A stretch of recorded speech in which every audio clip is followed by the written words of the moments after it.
at 11. As you drive on Route 2 just north of Warwood, you'll pass by the Pike Island Locks and Dam. Yeah, and tonight's Everybody Has a Story. Leanne Town introduces us to the man who helps get the boats up and down the Ohio River while keeping himself prepared for the Ogden race in the spring.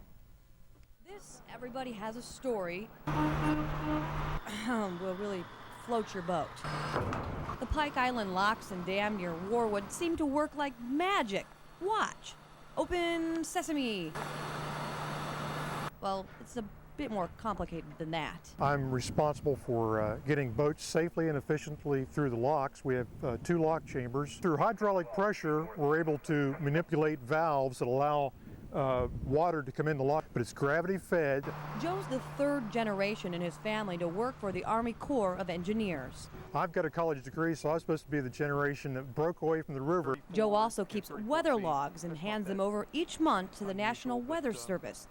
But it's Joe's lightning speed that he's most proud of.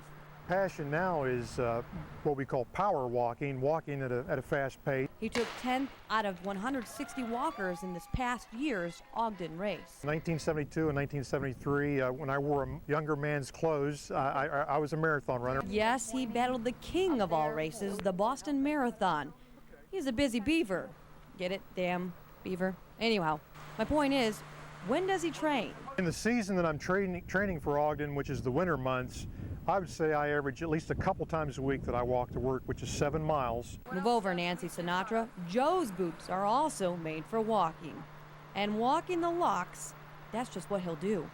But one day, a sight stopped Joe right in his tracks. The most unusual thing I've locked through this lock is that probably about 10 years ago, I locked a solid rocket booster coming from Pittsburgh. It was constructed in Pittsburgh on its way en route to Florida. Part of a rocket that was, like you say, used for space exploration. The locks and dam are very intimidating, and I couldn't help notice all these strange grids that I kept stepping over. I said tours don't happen very often anymore, and I wanted to know why. So I just had to ask. It's not where you keep all the kids that are bad on the tours either. That would be a good place for them. Everybody has a story, and you just heard lock and dam operator Joe McPherson's.